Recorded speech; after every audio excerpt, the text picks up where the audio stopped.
We live.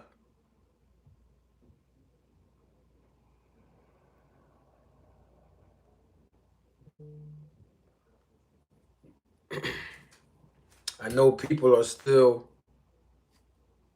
on another platform, but you know the show must go on. We have to talk about it. We have to talk about a couple of things tonight, right? You know, a lot of people on another platform though, so we don't know what's going to happen tonight. But we're here now, right?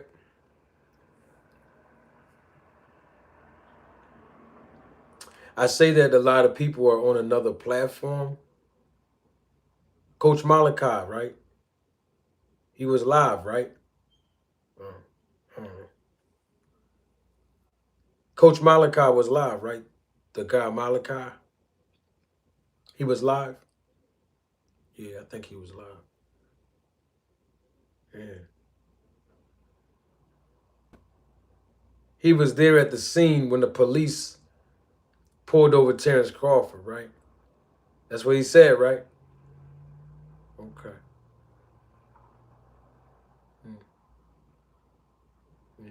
Let's talk about it though. Got a couple of things I want to get off my chest about the situation.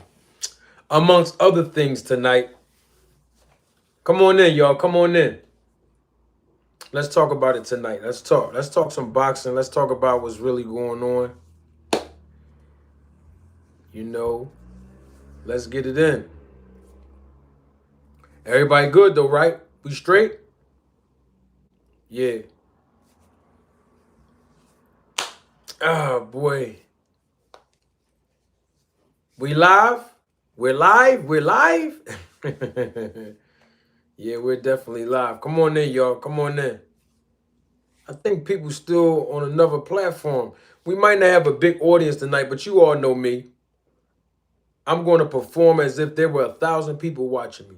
No matter if it's one person, 100 people, 1,000 people, I'm always going to be me. Come on in. Those of you that are here, I welcome and double salute everybody that's joining live and live in color. Double salute to everyone that's going to watch the replay of this live. Come on in. Come on in.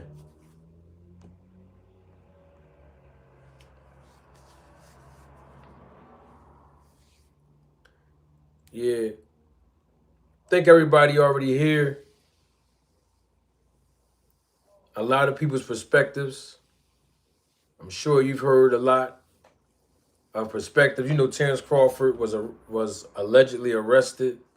We found out later on, obviously, he was not actually under arrest.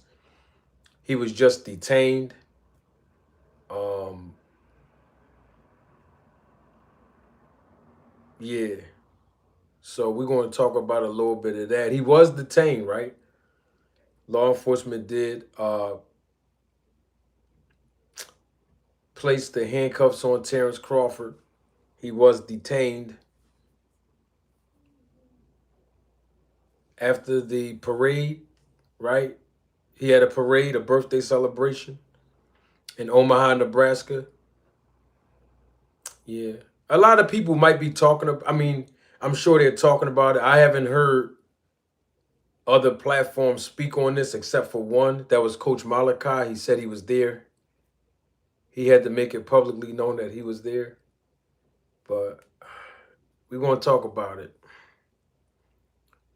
You know, Malachi said that he was advised not to say certain things because he was there in the backseat of Terence Crawford's car when they got pulled. Well, when Terence Crawford got pulled over. But he said too much, if you ask me. He should have took the person's advice, personally speaking. You know, because everybody want to talk about this situation. You know me, I'm going to talk about it. I'm not going to spend a lot of time on this topic. I'm going to be honest with you. I'm going to keep it all the way real with you and 100 with you. There is a topic, though. And y'all saw the title, right? Terence Crawford, biggest mistake. And we're going to talk about that. Lucky McKinnell's, what's up? Steve Mega, what's up? Father and Sons, salute, what's up? That David Morrison. Who's that David Morrison? Let's talk about it real quick. Now, I'm going to keep it all the way real with y'all. I didn't hear. Oh, let me see something. Oh, okay. Somebody text me. I didn't hear other people talk about this situation except for Malika. But people that I know personally have told me throughout the day, multiple people, not just one person, multiple people, have been telling me what other people have been saying. Now, personally, I haven't heard them say these things, but I've heard that other platforms, other social media channels, other YouTubers and content creators, only in the boxing community, right, have been talking about this situation with Terence Crawford and him being put in handcuffs, him being held at gunpoint. These are things that we've heard, and we should talk about it. But it is something in particular I want to start this show off talking about, and then we're going to move forward with what the reports are saying and what Malachi is saying and what all these people are saying, right? First and foremost, let me be clear on something.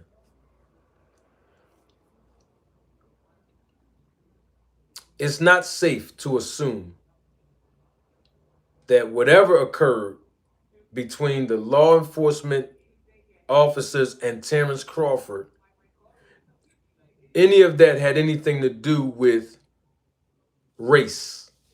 I just wanted to make sure we were clear on that because, you know, anytime there's a white police officer here in America who's interacting with a black motorist or driver, you know, a lot of people are quick to naturally assume that the reason why this black motorist was pulled over because the white cop was racist. Okay, it's not safe to assume that. In fact, it's actually wrong to do that. What I mean by that is we can't just naturally assume that because this cop was white that he's a racist or she is a racist. We can't naturally assume that. It wouldn't be right. And just because we have the color of our skin being of a different color or brown or dark skinned or even black, some identify as African American, it does not mean that we have the privilege or right to just naturally throw that jacket on anyone who is of another race, to automatically just jump the gun and say that this cop or any other person of a different culture or race is racist. That's not right. And there's nobody that can prove to me that it is right to naturally assume that someone is racist. You have to have evidence to prove that. You have to have concrete evidence. And I'm not talking about programming. I am not talking about an assumption. I'm talking about putting that jacket of someone being a racist. God, make sure my God, it's a thin line with it, but we have to make sure we're clear before that is publicized. We just have to make sure that's clear. All right? That's just the reality of it. And I'm not saying the cop or the cops or police officers or law enforcement personnel, I am not saying that they are not racist or one of them are not racist. I don't know them. I'm just saying, just to automatically assume that just because they're white and they're cops, they're racist. That's not right. We can't do that. And we can't have a pass just because we are black. Okay? Or of a minority group here in America. We just can't do that because that's not right. In fact, if we did do that, we'd be hypocrites. Any minority, okay? I just wanted to put that out there first so we all can be on the same page. Like, we just can't automatically just do that. Excuse me. Irregardless of things that have happened here in the past, I say here, I mean in America. You just can't do that. All right. See, here's the thing, right? I know a lot of viewership not going to be here, but remember, I'm the most controversial, the most imitated, the most insulted, but the least paid content creator in the boxing community. So it doesn't make me any difference. The truth is the truth, and we're going to deal with it. Now, I'm not going to stay on this too long. Because as far as know of right at this moment, Terence Crawford, according to all of these reports that we've been reading, obviously within the past 24 to 48 hours, that Terence Crawford was driving recklessly at some point at 1:30 a.m. in the morning. And obviously, law enforcement personnel spotted him operating the vehicle, driving recklessly, and they pulled Terence Crawford over.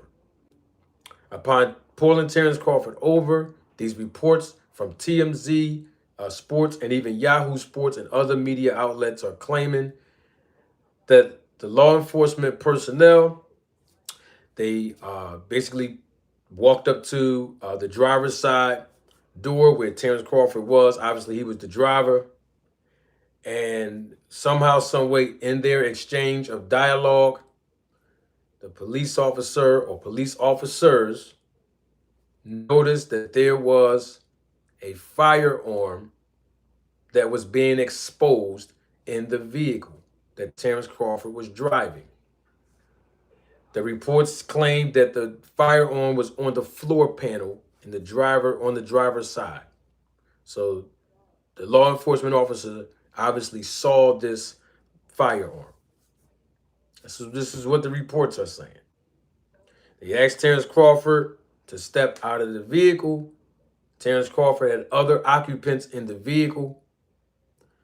One, two, three other occupants were in the vehicle at the time. Terence Crawford was the driver, the security guard or security officer, that's cool with Terence Crawford, works with Terence Crawford. He was allegedly in the passenger seat. Right behind him, Coach Malachi, and then right beside Coach Malachi in the back seat was an unnamed woman. And Malachi claimed that he did not want to say her name, but he did say that she was a friend of the family. Whatever that's worth, who knows? But those are the four occupants that were in the vehicle. What we did see on YouTube as a short, though, was that the woman who was in the back seat, she obviously was the one that was recording the exchange between Terence Crawford and the law enforcement personnel at the time that Terence Crawford took off his seatbelt and he got out of the car. We know that was a woman because we heard a female's voice say something while she was recording this. We heard Terence Crawford say, "I'm not reaching for no gun." He got out of the car, and that's all we know of as far as the 60-second short that was posted on TikTok, and I also believe it was posted on X, formerly known as Twitter. So that's all we know as of right now. According to Coach Malachi, Coach Malachi said that all four of them were placed in handcuffs. All four of the occupants that was in Terence Crawford's vehicle. They all were placed under arrest, meaning really detained, because none of them were placed under arrest. Terence Crawford is not facing any charges. He did receive a citation for reckless driving, and they all were able to leave. So he didn't get arrested, but I think the big thing that people are talking about is the fact that law enforcement personnel pulled out their firearms after noticing that there was a firearm being exposed, maybe laying on the ground, inside the vehicle while they were exchanging dialogue with Terence Crawford.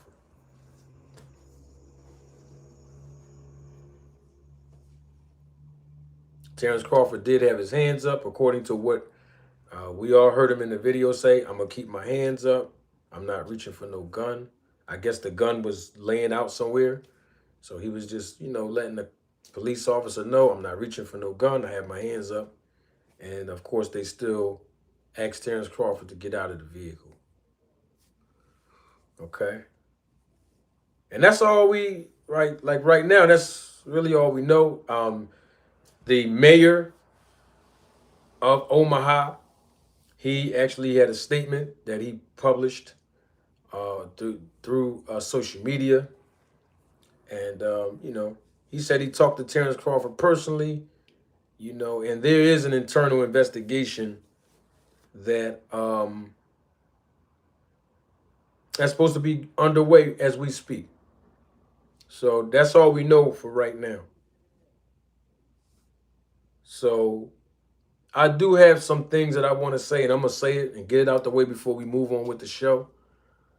I don't care who's listening that don't like me. I really don't care if you listening and you don't agree with me. Oh, that's cool. I don't care about that. What I'm about to say, you might not like it, and I'm okay with that too. But before I say anything, right, we going right in tonight.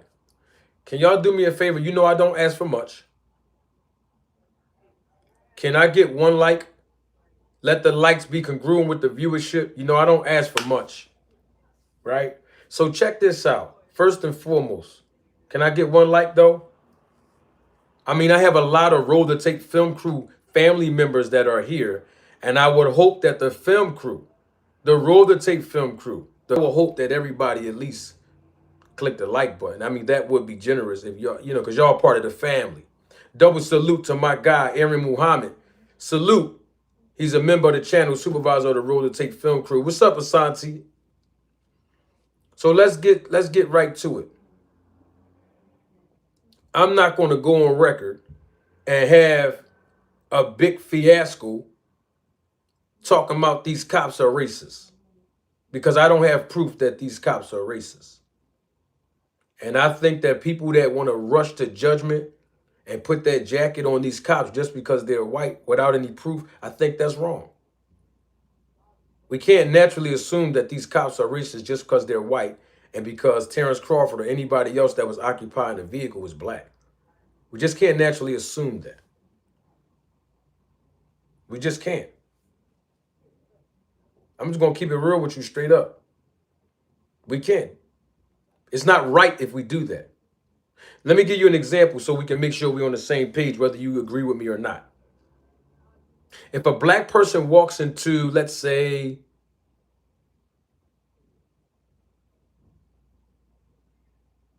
a store that's owned by the Asian community, right? And this black person is walking in this store to make a legitimate purchase. And this store owner or store clerk or employee of the store continue to stare at this black person and follow this black person from a distance every time this black person is moving around in the store, looking at different products that this black person want to purchase, right? And the reason why this Asian, I'm just painting a scenario so we can be on the same page. And the reason why this Asian, right, is following this black person in this store around from a distance is because in their mind, they believe that this black person is going to commit a robbery and steal product from that store. And let's just hypothetically say that the black person picks up the product that they want to purchase, they pay for the product and then leave. But they feel uncomfortable because of their experience in that store. That Asian store clerk, store employee, and or store owner that's following that black person in that store is wrong for naturally assuming that just because this customer is black, that this customer is going to steal something and not pay for what they came in there to pay for. That Asian person would be dead wrong for naturally assuming just because this person is black that they're a thief and they're going to rob the store. That principle applies to other races and cultures.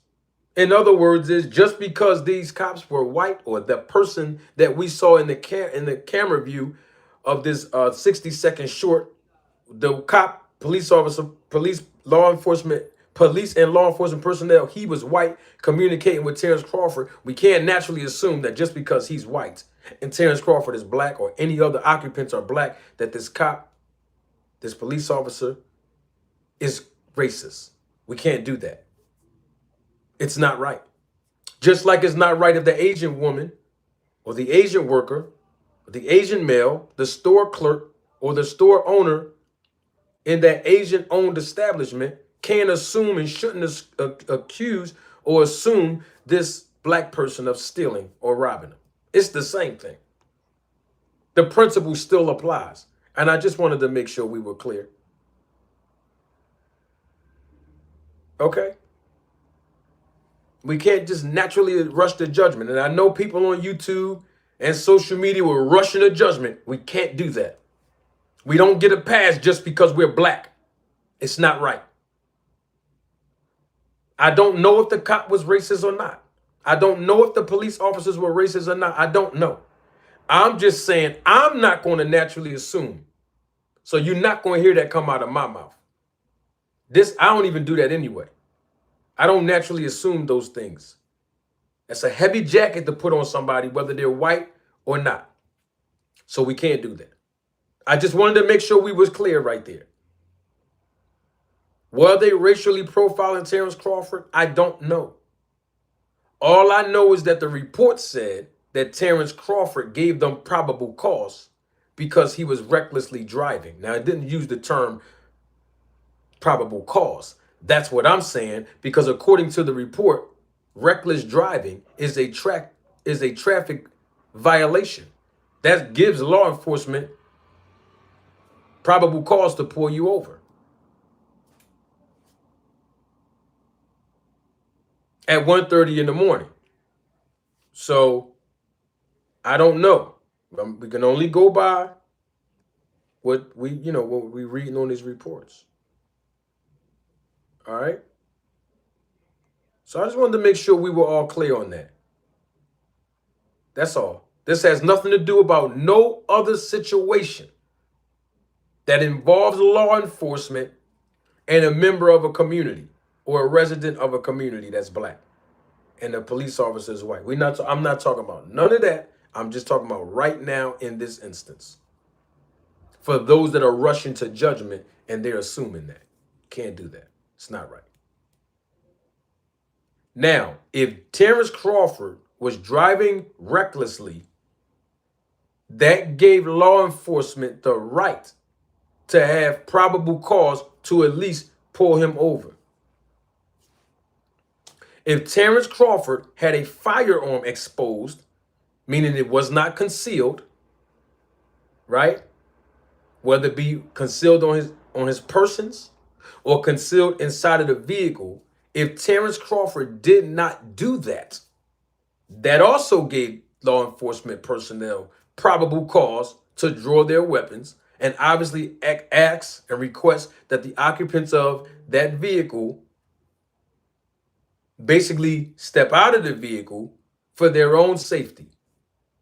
That gave them probable cause. That's the only two things that I'm going to say about the probable cause. Anything else outside of that, I don't know. But I'm only going by what we read and the words that Terence Crawford said out of his mouth, which was, I have my hands up, I'm not reaching for no gun. That was a quote directly from Terence Crawford. That was a quote from what I heard him say myself. I'm not reaching for no gun. Well, if it wasn't a gun that was seen or exposed in the first place, Terence Crawford would not have had to say that. Now, I'm gonna move to another point that I want to make. Malachi said that he was in the car. He was in the back seat. Malachi said that obviously we know at this point that an internal investigation is underway, but there might be some legal action taken against these officers if they violated policy and procedure. But with that being said, though, Malachi said that he was advised by someone in Terence Crawford's camp, not an attorney, not to speak on certain matters that will affect or hinder not just the investigation, but also obviously a counter that Terence Crawford and his legal team may have. And so my advice to Malachi, whether he likes me or not, is to do this. Shh. Don't speak on it at all. Even if you giving bits and pieces out saying, well, this part of their statement is true and this part is not true. Shh.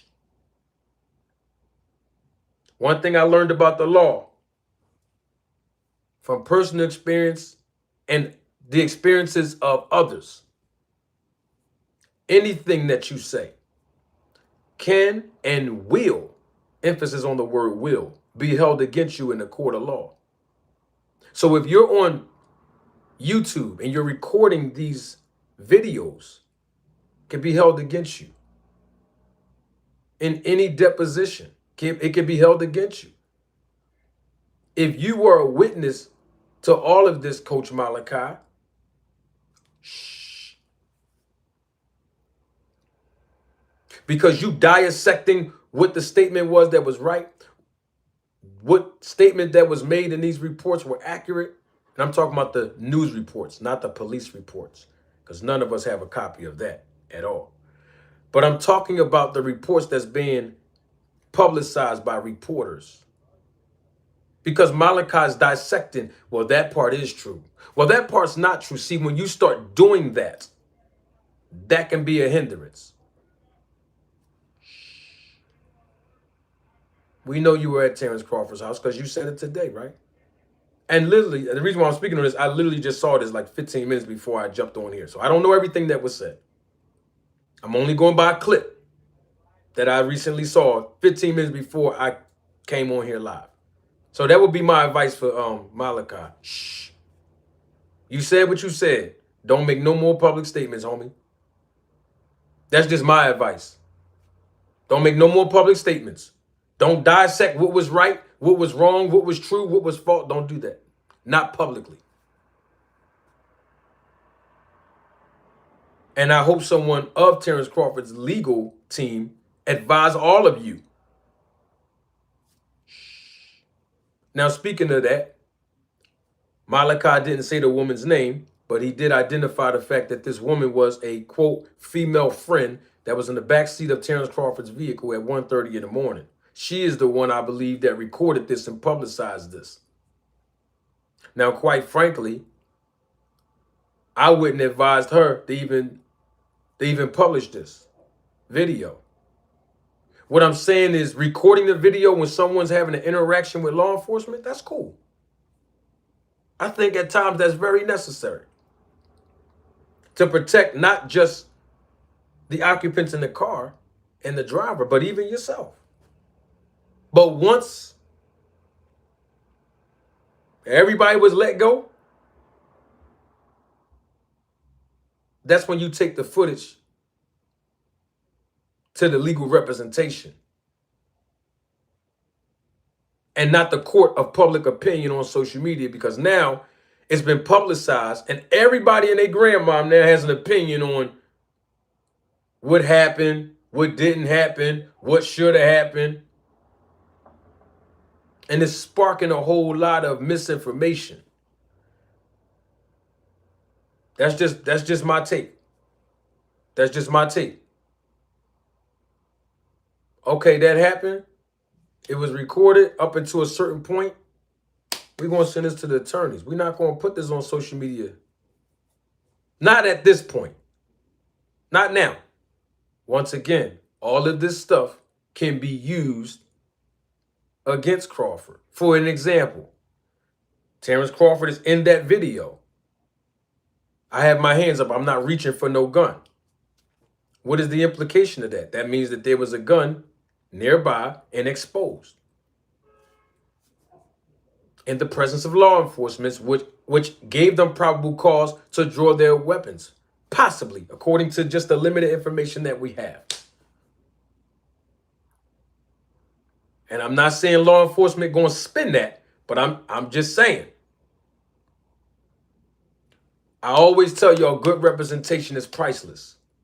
That's a slogan and a quote directly from me, even in situations like this. Remember when Devin Haney was caught with a firearm in his vehicle, right?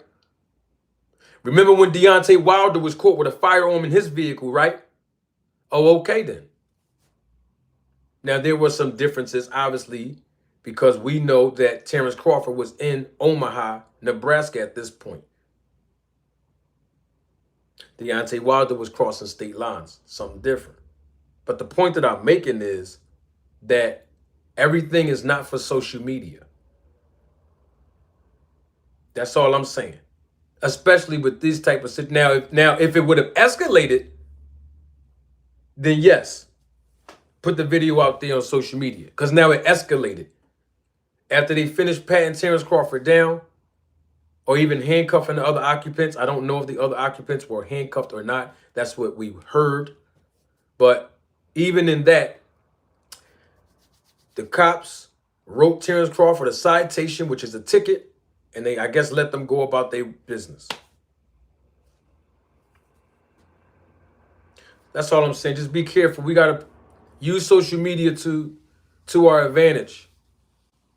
But when we talk about the legalities of certain things, sometimes a video can actually hurt your case. And sometimes a video can actually help your case. You understand what I'm saying?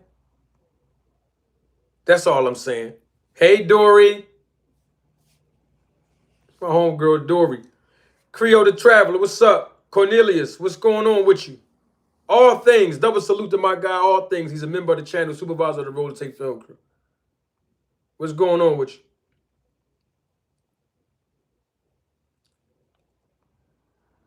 So we just gotta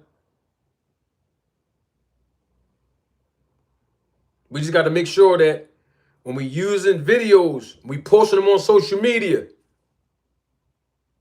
First and foremost, before we do any of that posting, send a video to legal representation. Legal representation is important when we talk about matters of the law, right? Yes, it's cool to get a reaction and get everybody riled up, posting the video on social media, yeah, all that's cool. But when we hear Terence Crawford saying, I got my hands on, I'm not reaching for no gun,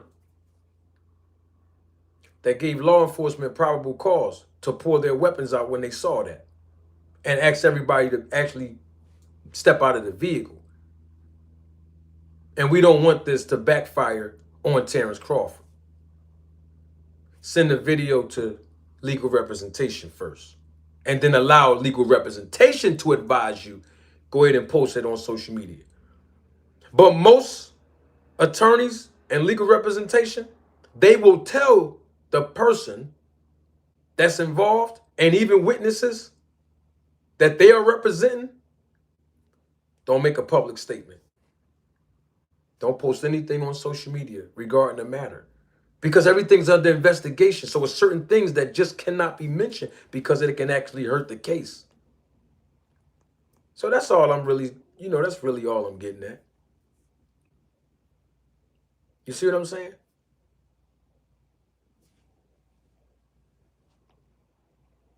I'm talking about here in America. I know I have people from all over the country of the United States of America and even all around the world that's not here in America that watch this channel, that support this channel, that provide support and viewership. So I'm not leaving the audience out that's not from America, but I'm just speaking to my American audiences right now. Double salute to my guy. Jeremy Austin is a member of the channel, supervisor of the Roll to Tape Film Crew. So that's all I was really saying about the whole entire situation. And if Terence Crawford was driving recklessly, that gave law enforcement probable cause to pull him over, then we need to speak on that too. In other words, is we can't skip parts of the story to just drive home other points. If we're going to talk about point C, we got to go to point A and address point A, which led up to point B, and we got to address point B. And then we got to address point C and address that, because obviously whatever point B was acknowledged and addressed about, it led up to point C. We can't just rush straight to point C and no. We can't do that. Gotta lay a foundation first and build off of that. So if Terence Crawford was pulled over for recklessly driving, that gave law enforcement probable cause, gotta deal with that. We have to acknowledge that and say that's a possibility of something that happened. Now, if that didn't happen, that's something different. But according to the reports, though, that's what we're reading, that's what happened. Terence Crawford had a firearm exposed in the vehicle while law enforcement was talking to him, and law enforcement saw that, and then that is what prompted them to draw their weapons. It gave them probable cause to do that as well. We have to address that. That's part B. We have to address that. We have to acknowledge that is a possibility of something that happened. Now, if it didn't happen, that's something different. I'm only going by what we were told and what most of us read at this point. You can't give law enforcement probable cause. Nobody. Not just whether you white or whether you black or whether you Asian or whether you Hispanic or whether you're a minority, period. Don't give law enforcement probable cause. Under no circumstances. When you are being confronted by law enforcement, don't do a whole lot of talking. Don't prove your case on the side of the road. Take the citation if you're given one. Take the warning if you're given one.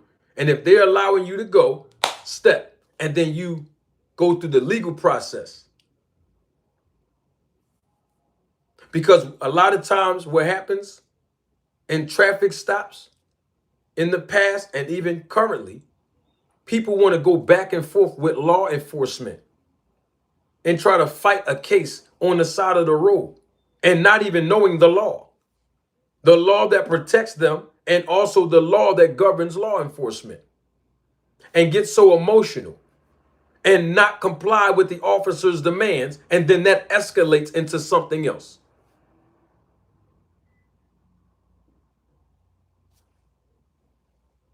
You understand what I'm saying? That would be my advice for the whole. See, I look at the big picture. I'm not one of those people that just read an article, take a small piece of an article out, and then just run with that piece. No, I'm looking at the whole entire picture. I'm actually thankful that Terence Crawford was able to go home. I'm not happy about the fact that he had to pay a ticket or he had to fight the ticket. You know what I mean? But if that is what the consequence was for him recklessly driving, then I'm sure he'll work that out. It's a citation. You know what I mean? But I'm glad we're talking about it from the standpoint of Terence Crawford not engaging in a physical confrontation with law enforcement or anything that escalated to something else. In fact, one of the reports that, not the police report, but the reports in one of these articles said that Terence Crawford requested for the supervision of those police officers, the lieutenant. We call them white shirts here in Philly. And I believe they did arrive on the scene. So that was actually a good thing. That was a smart thing that Terence Crawford did. So double salute to Terence Crawford for doing that. You know what I mean? So we got to look at the big picture of the whole situation and stop just taking one pieces here and then, just running with it, because we don't know what really happened. But the great thing about it is we also hope that the police officers that were on the scene, all of them, including the supervisor and the lieutenant, including the captain if he or she was there, I hope all of them had their body cameras on at all times, not skipping no parts, not turning it off and then try to turn it, none of that. The entire, and I'm not saying I'm worthy of or qualified of seeing the footage, because I'm not interested in seeing the footage. What I'm saying is that body cam will help Terence Crawford in his case. In fact, there's the mayor, his statement said that there is an internal investigation in the, obviously in this matter, which is usually protocol and standard practices when a police officer have to pull out a gun on somebody, especially a member of the community such as Terence Crawford or anyone else. I don't think just because Terence Crawford is a world champion that he gets preferential treatment. But sometimes as a celebrity, they get that. And it's up to the discretion of whoever the authority is. I'm cool with that. It be like that sometimes. Some people might be able to get a warning. Some other people might be able to get a ticket. Some people may not get either of those. May have to sit in back of that paddy wagon and take a ride to the police station to get booked and processed. I mean, some celebrities gotten pulled over, and they've done interviews in the past where they said law enforcement pulled me over. I was a little intoxicated, but I was able to still operate the vehicle. And because of my celebrity status, the cop told me to be careful when they let me slide. Sometimes that happens like that. But in this case, it did not happen like that. But I do commend Terence Crawford for requesting supervision, especially because there was a gun involved. That's important. Not saying that's the only reason to request it. I'm just saying because it was involved. It's important. It's critical. That was a smart move.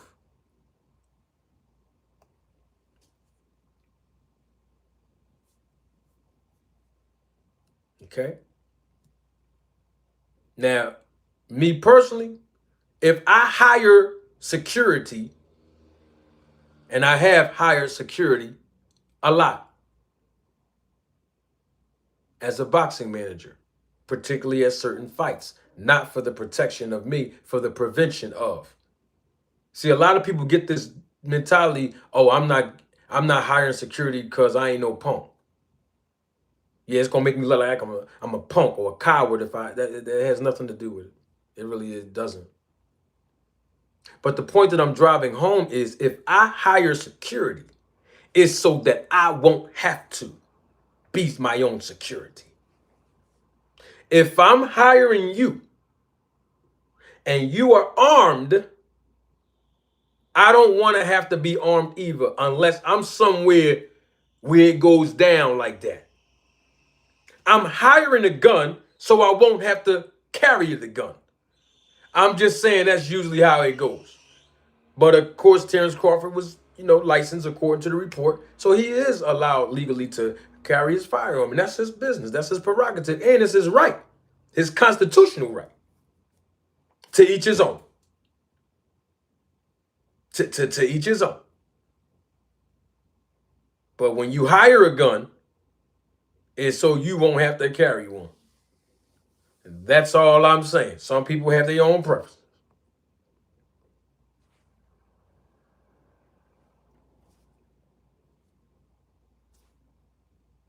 Most of the security, this is just me, and this is not every single time, but most of the times in my history, when I hired personal detail, most of the time, not all, but most of the time, I wasn't driving that day. Not because people have lied to you all and said they caught me drunk in Las Vegas, laying on the floor. You know that wasn't true if you know me personally. But it's not because I was drinking or I'm drinking or any of that, right? It's because of convenience. I want to have to do least work when I'm trying to get to and get from a place. And driving, you have to be focused in driving. You have to adhere to traffic laws, including speed restrictions, etc. I don't want to deal with all that. I want to be comfortable and relaxed. So if I hire personnel, I may have a personnel to do the driving only. I may have personnel or detail to do the security. Executive detail. It depends on where we are, where we're going, what's happening. But if I want to drive, and I've done that on several occasions, where I was driving my own vehicle, and security detail was following me, and even in the front, depends on what's happening, where we going, where we located. What's the situation? What are the circumstances? What's the environment we're heading to? It depends on a lot of different factors. But what I'm saying is, just because a person is a celebrity, it doesn't mean that they don't have the right to drive their own vehicle just because they have security. Yes, they can drive their own vehicle, whether they have security or not. So it's up to the celebrity, man, whoever has security. So we can't say, well, Terence Crawford shouldn't be driving. He's a millionaire or whatever. That man can drive his vehicle. It's okay. It's up to him. If he want to drive his car, sure. If he wants security to ride in the car with him, absolutely. I actually recommend that. It's a smart move, man. In other words, what I'm saying is Terence Crawford has done things to show that he's being responsible with what? Safety. That's important. These are things that should be pointed out. The whole picture, not just the small little headline. Oh, a gun was pulled out on Terence Crawford.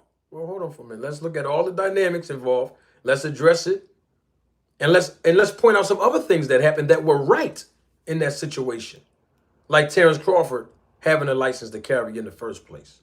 Like Terence Crawford having his security, who was also obviously armed, right there next to him. These are things that happened that was right. Terence Crawford requesting to talk to the supervisors. That was the right thing to do. These are things I like to point out. I don't like to just point out no headline and run with that. Or assume that these cops were white and they're racist. No, I'm not doing that. It's not cool.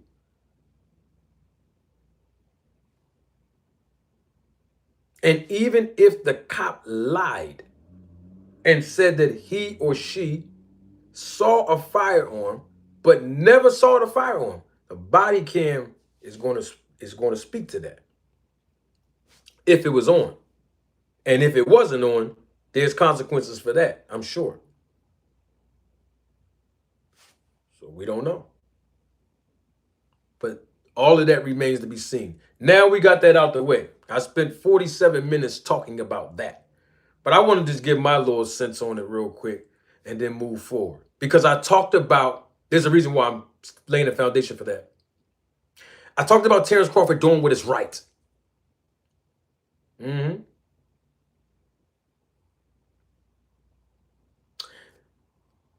Where Terence Crawford did the right things that showed that he was being responsible with regards to safety. Right? And I'm pointing that out because we have to have a conversation, y'all, about safety.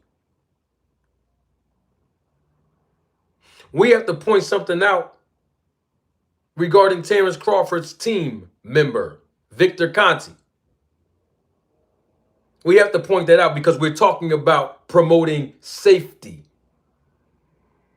We're talking about transparency. Isn't that a word that Victor Conte used a lot? Not just on this platform, but even in hundreds of his tweets over the past several years. Let's talk about it.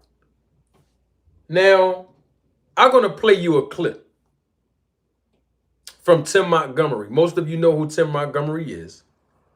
And if you don't, do your research. Tim Montgomery was here live in living color when I interviewed him. Some of y'all remember that, right? Most of you were here in February of 2024 when Tim Montgomery was here. I reached out to him. Tim Montgomery was here, spoke to the man. This was a few months after we all saw Tim Montgomery on the Netflix documentary, Hall of Shame, that was covering the life, excuse me, and chronicling the past and or present of Victor Conte and his distributing of steroids, et cetera, to athletes, right? And there were two things I wanted to point out that Tim Montgomery said here, and that's going to lay the foundation to talk about why we here tonight, and we talk about Terence Crawford's biggest mistake. So basically, the boxers now, they're doing the same thing you guys did back in the day, where y'all wore the ZMA shirts and stuff. They're doing that now. Hey, I'm like, okay. I see it in the boxing ring. They got it on their belt. They got it on their trunks. I'm like, oh, wow. But can you blame him? No. He's branding. He's branding and they're branding, And it's like coming into Trevor's camp. He couldn't give everybody steroids. He had to have someone running around saying that everything was clean. Yeah. You know what I'm saying? You have to have some people saying, oh, ain't nothing going around there. Ain't ever gave me nothing. And then you got to have, I tell you a situation. Big Meech, BMF. All them people out front with smoke screens. He had his inner circle that was doing the thing, right? Yeah. And that's what Victor got. He got a bunch of boxers, and some of them were smoke screens. But he got some select few that, and everything you take from Victor, he don't label it right. What? Wait, whoa, stop. Stop it, Tim. Now, you know that Tim Montgomery spent some years with Victor Conte. And of course, Victor Conte is the one that provided Tim Montgomery and other athletes, but specifically Tim Montgomery, performance enhancement drugs, illegal substances. And of course, we know that Tim Montgomery suffered the consequences of cheating and being associated with Victor Conte. Go watch the Netflix documentary. Not right now. Stay right here and don't move. I'm trying to prove a point and lay a foundation because we're talking about Terence Crawford right now. Okay? And the biggest mistake that Terence Crawford made. Okay? Did y'all hear what Tim Montgomery just said? Now, this is February of 2024 when he was talking to me. I'm going to rewind that last piece because I want y'all to hear exactly what he said. Since we keep talking about SNAC and SNAC products, right? We keep talking about that, right? And we heard Sean Porter even say that Terence Crawford takes only 2 supplements from SNAC, right? We'll deal with that later, but there's a purpose of me bringing it. Let me rewind that last piece. But he got some select few. Hold on. He got a bunch of boxers, and some of them were smoke screens. But he got some select few that, and everything you take from Victor, he don't label it right. He said everything you take from Victor, he doesn't label it right. That's what Tim Montgomery said. And he's talking about his own experiences from dealing with Victor Conte starting in the year of 2000. His words, not mine. Okay? 2000 to 2002 to 2003. And we know that the Balco scandal happened. And then Victor Conte spent 4.5 months in federal camp. Okay? I'm going to play that last piece again because I want to make sure that we're all clear. Don't miss this. This is important.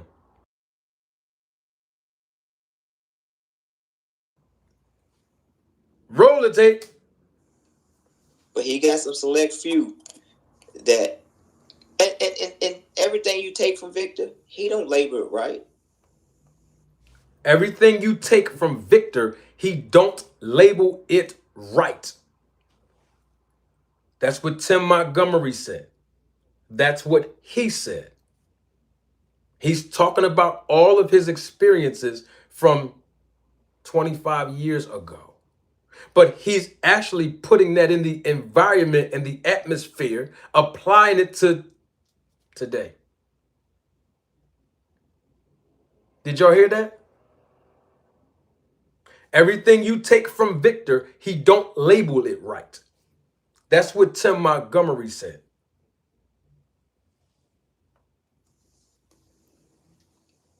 But he got some select few that, and everything you take from Victor, he don't label it right. What you mean by that? Label it right. The clear was called clear. We didn't know what it was. We didn't know it was a anabolic steroid, what anabolic steroid was. You see what I'm saying? We didn't have a clue. We thought that we had something that was fresh on the market that wasn't going to test positive.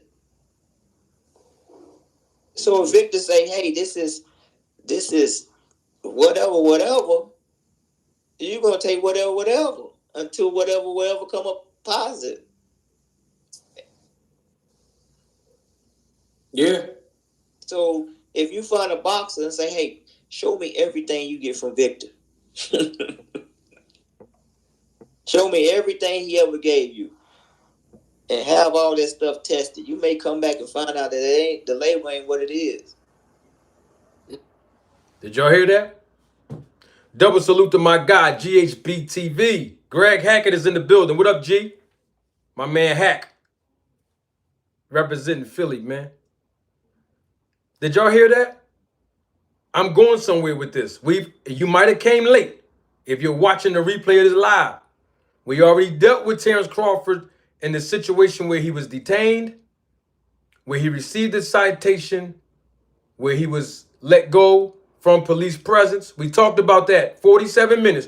Go back and watch the replay if you want to hear my take on all that. But right now, I only brought that up to lay a foundation of where we are right now. Did y'all hear that? I'm going to play that last piece again.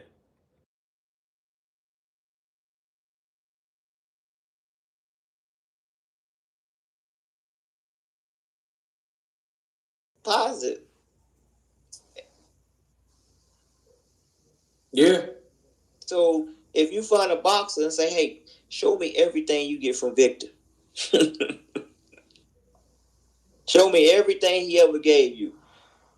And have all that stuff tested. You may come back and find out that the label ain't what it is.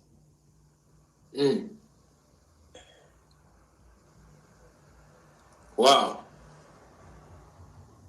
Never thought about that, huh? No, I never thought about that. There's somebody that would like mislabel it or intentionally mislabel it. Well, if he's trying to get a result,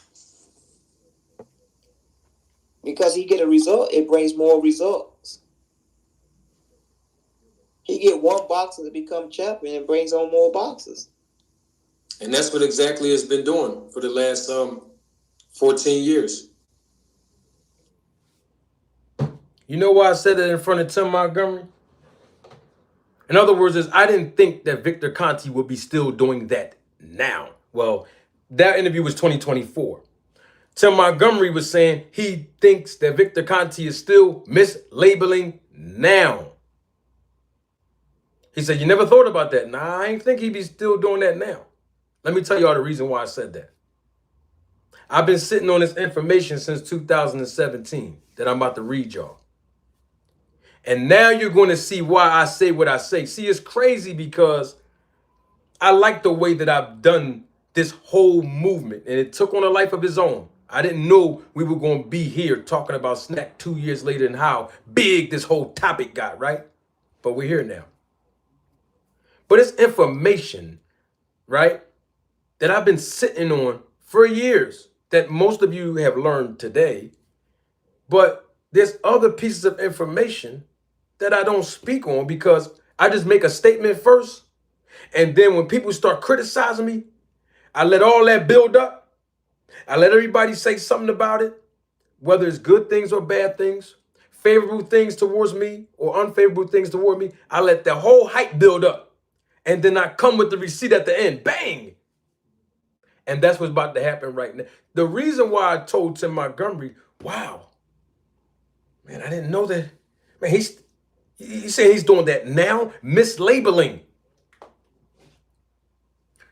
Don't take my word for it. Just go and look at your screen. I'm going to show you something because most of y'all don't even know about this. I've been knew about this, like I've been knew about everything else. And I've been telling you time and time and time again, it works. And you hear other people repeating that SNAC works. And you've been hearing people repeat my slogan for 2.5 years. But I wanted to point something out real quick while I have your attention, and I'm going to let y'all go after this. Go and look at your screen. Y'all see this? That's from the FDA here in America. The United States Food and Drug Administration. Y'all see that, right? Go on and look at it.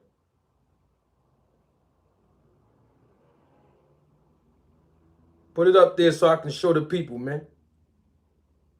February 27th, 2017. It's a warning letter. I'm going to read it to you real quick. Just the first paragraph. I want to make sure we're on the same page when I keep talking about things over and over again. See, I'm talking about how Terence Crawford protected himself and made sure that Terence Crawford did the right thing when he was in that car the other night. He did the right thing, requested the supervision of those officers, the lieutenant and the captain. We call them white shirts here in Philly, right? He did the right thing by putting his hands up. He did the right thing by complying with the officer's demands and stepping out of the car. He did the right thing by having armed security with him in the passenger seat, who I believe is someone that he knows personally, right? He did the right thing. Where am I getting at? Terence Crawford was promoting safety. So now we have to take it a step further to make sure that Terence Crawford continued to promote safety. See, I'm using that to lay a foundation for something else. I'm going to show y'all again so that we can make sure we're on the same page, right? Right? I'm going to read it to you. Stay with me. This is all public record, by the way. I see people in the live chat saying I'm hating on Bud. I don't know how, but this is from the FDA. FDA.gov. This is from the FDA. United States Food and Drug Administration. I want to read something to you.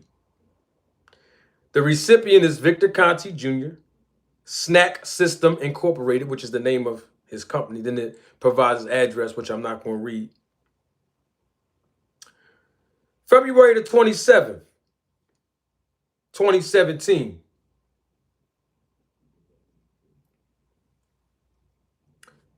Dear Mr. Conte, the United States Food and Drug Administration, FDA, conducted an inspection of your dietary supplement facility located at blah, blah, blah, blah, blah, blah, blah, blah, blah, blah, California. From August 15, 2016 through August 29th, 2016. We found serious violations of the current good manufacturing practice, which in parentheses it says CGMP, current good manufacturing practice, regulations for manufacturing, packaging, labeling, or holding operations for dietary supplements, Title 21, Code of Federal Regulations, Part 111, 21 CFR Part 11 is in parentheses. These violations cause your dietary supplement products identified below to be adulterated within the meaning of Section 402G1 of the Federal Food, Drug, and Cosmetic Act, in that the dietary supplements have been prepared, packed, or held under conditions that do not meet CGMP requirements for dietary supplements. Further, during the inspection of your facility, our investigator collected labels associated with many of your products. And based on our reviews, we have concluded that ZMA, Vitalize, Super Citramax,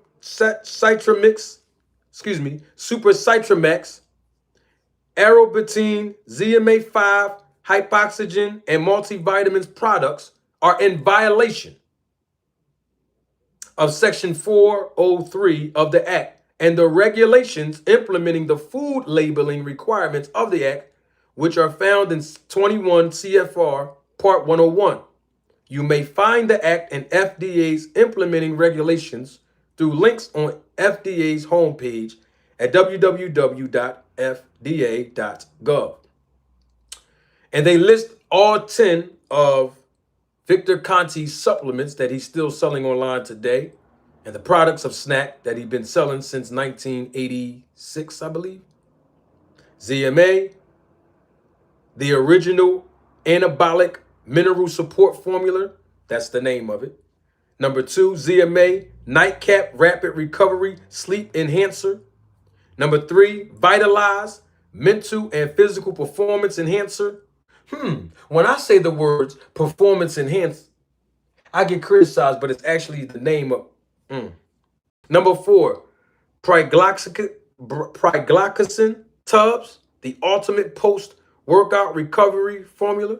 Number 5, Super Citramax, natural weight loss formula. Number 6, multivitamins only, vitamins A, C, E, D, B complex. Number 7, Aerobitine, the ultimate anti-fatigue fat loss. Number 8, ZMA5, the next generation recovery and sleep enhancement. Said the word enhancement in 3 of his products. Okay. Number 9, Hypoxygen, the oxygenation enhancement support formula. Said enhancement again 4 times. Number 10, Expedite performance energy drink mix. The following violations cause your dietary supplement products to be adulterated under Section 402 G1 of the Act, in that they have been prepared, packed, or held under conditions which do not meet the CGMP regulations for dietary supplements. They go on to talk about the fact that Victor Conte, and it says here on number 3, you failed to have all required records readily available during the retention period for inspection and copying by FDA when requested, as required by 21 CFR 111.610A. Specifically, you were unable to provide a master manufacturing record for your SNAC brand dietary supplement products. It then goes on to title misbranded dietary supplements. And it says these words: your ZMA, Vitalize, Super Citramix, Aerobitine, ZMA5, Hypoxygen, and multivitamins products are misbranded within the meaning of Section 403I2 of the Act, in that the products are fabricated from 2 or more ingredients, and each ingredient is not declared on the labels by the common or usual name. And then it gives all of the examples. I've read enough. Now,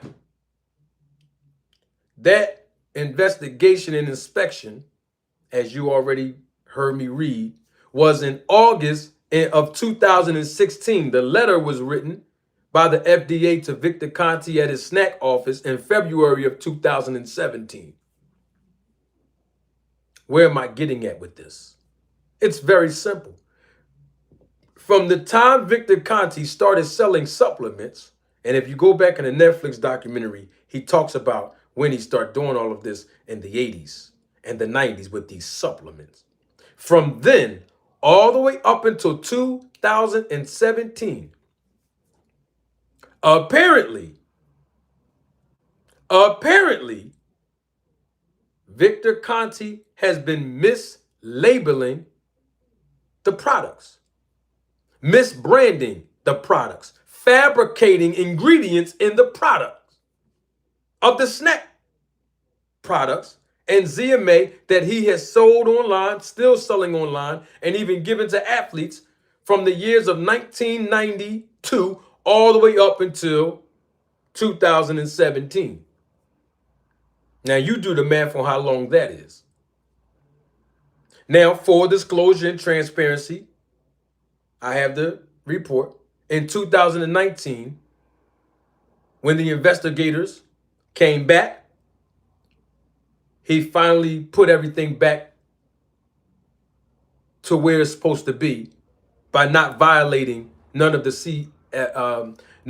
CFR sections of the United States Food and Drug Administration. None of the United States Food and Drug Administration's rules and regulations for dietary supplements. So it took him 2 years to get it right. But basically, for nearly 2 decades, it wasn't right. 2 decades plus. The same thing we just heard Tim Montgomery say.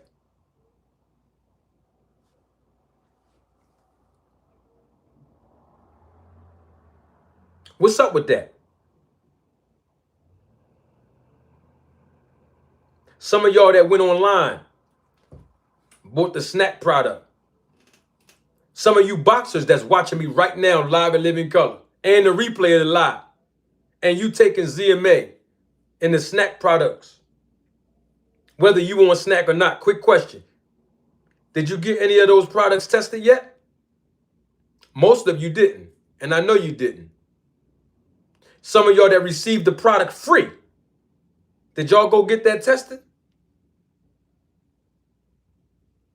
I'm just asking the question because a lot of times when I ask questions, people try to flip my words and they want to figure out why I'm asking the question instead of just answering it. It's just a question. Now, I was told by Champ's side that ever since Victor Conte came out of jail, he's been on the other side. I said, Champ's side, what do you mean by the other side? He said he was a criminal doing the wrong thing before he went to jail. But then when he came home 4.5 months later, and even now, he's been doing everything the right way. Well, Victor Conte's been out of jail right now for 20 years. And according to what I just read you from 2017, he was still mislabeling his products, fabricating ingredients on his products that he was manufacturing, not having bookkeeping practices, not having a record of any of these things, according to what that report says. And don't forget, I'm going to actually include what I just read to you, and there's more to it, in the description of this live as soon as this go off, so that you all can go on the FDA's website and you can read the full documentation yourself. But I want to know, because I see people in my live chat telling me that they purchased the product or they're trying to purchase more product. Did you get the product tested? In other words, how did Victor Conte prove to the world that he changed since he got out of prison 20 years ago in 2005, when here it is, 12 years later, he gets caught by the FDA misbranding and mislabeling his products that everybody keep telling me is legal.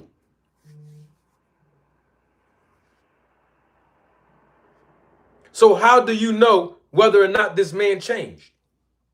Now, Terence Crawford told Victor Conte, according to what Victor Conte told me when he was here, he said Terence Crawford told him, I know your history. I know what it is that you do. You don't have to sell me on anything. I want in on SNAC.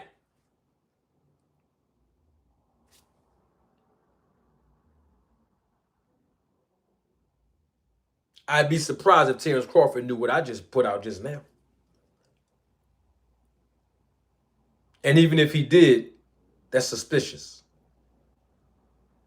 Now, all this happened in 2016 when this investigation was underway by the FDA. Right? Right? The warning letter was sent in 2017. Right? So you mean to tell me ever since Victor Conte got out of jail, supposed to have changed his life around, supposed to be doing something completely different, he was contaminating his supplements so that they can work, misbranding and mislabeling his product. According to the report, fabricating ingredients. Just all after he came home from jail. All I'm asking is, how do you know that the SNAC fighters that's taking the product now, and all of you who are not athletes taking it, how do you know if it's not misbranded now? That is not fabricating ingredients. How do you know? Did you get it tested? Is the SNAC fighters getting these supplements tested? Most likely they're not.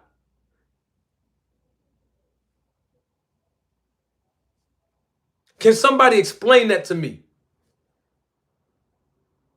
If Victor Conte changed in 2005 after doing 4.5 months in jail, he changed life around.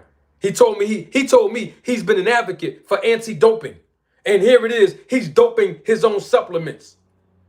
From the time he got out of jail all the way up until he got caught in 2017. And even before he went to jail, obviously, this is what's been going on. So from late 80s, early 90s, all the way to 2017 that we know of, his product was misbranded, mislabeled, and fabricating ingredients. No record keeping at all. Somebody's talking about prove it. Prove what? I just read it. And guess what? You can go fact check. FDA.gov. When it says search, just type in SNAC Inc. SNAC space INC, and everything is red. Well, there's more to it, but all that's going to show up.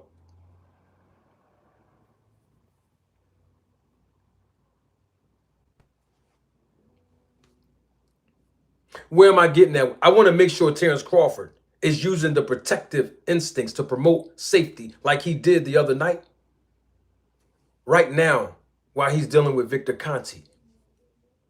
Promoting safety of his own health. Making sure he knows exactly what he's putting in his body. Why? Not just because of that report, but because of what Tim Montgomery told me right here last year.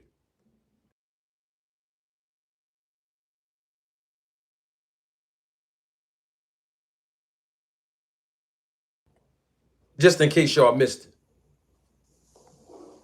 So if Victor say, hey, this is whatever, you're gonna take whatever until whatever come up positive.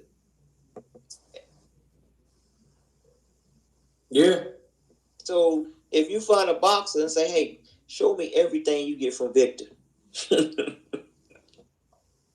Show me everything he ever gave you. And have all that stuff tested. You may come back and find out that the label ain't what it is.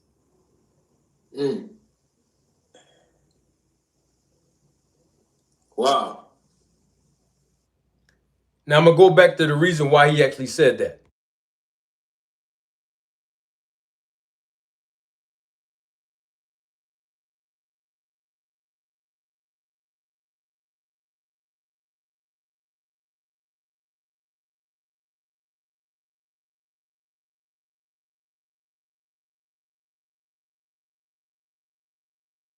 And he still didn't cut me a check for promoting the program. So it's all good, brother. Well, I don't want nothing from him. But it's all entertainment, you know what I mean?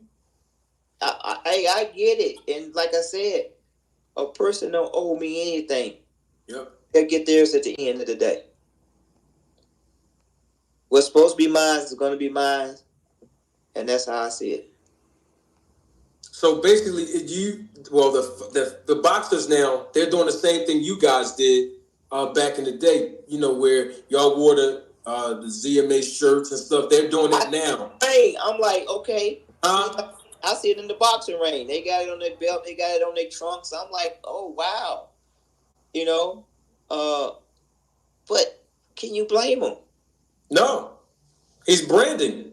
He's branding and they're branding, you know? And it's like coming into Trevor's camp. He couldn't give everybody steroids. He had to have someone running around saying that everything was clean. Yeah. You know what I'm saying? You had to have some people saying, "Oh, ain't nothing going around there. Ain't ever gave me nothing." And then you got to have, I tell you a situation. Big Meech, BMF.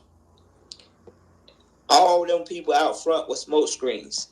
He had his inner circle that was doing the thing, right? Yeah.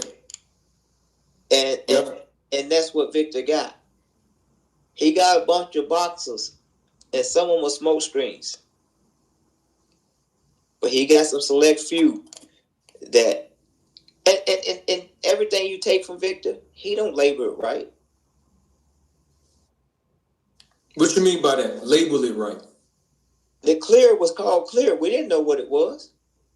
We didn't know it was a anabolic steroid, what anabolic steroid was. You see what I'm saying? We didn't have a clue. We thought that we had something that was fresh on the market that wasn't going to test positive. So if Victor say, "Hey, this is whatever," you're going to take whatever until whatever come up positive. Yeah. That was some Montgomery. He said that Victor Conte mislabeled back then, and he's still doing it now as of 2024. I mean, that's what he said. Double salute, Fort Greene Pharaoh. Thank you for your contribution and your support. Fort Greene says, salute and love, Grand Wizard. I'm here. Salute and love back to you too, Fort Greene. Appreciate you, man, always. So I wanted to just make sure that Terence Crawford was promoting safety with everything that he's taken over there at SNAC, including the products that were misbranded for the public.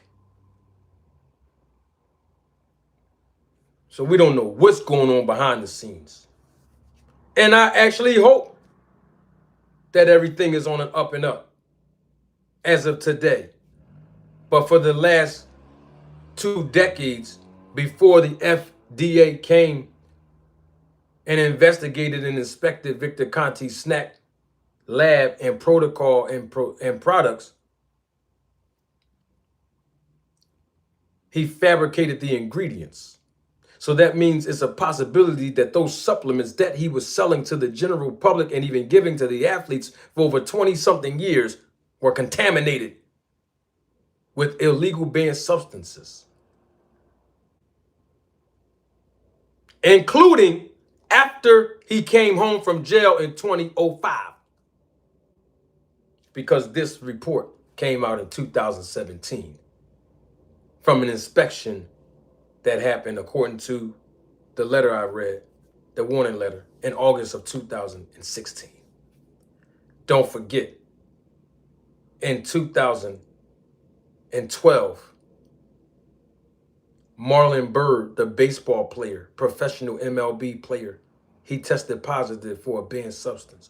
Don't forget, in 2012, I've already pointed this out, Andre Berto tested positive for a banned substance, and both of them was obviously with SNAC and Victor Conte, and Victor Conte's on record.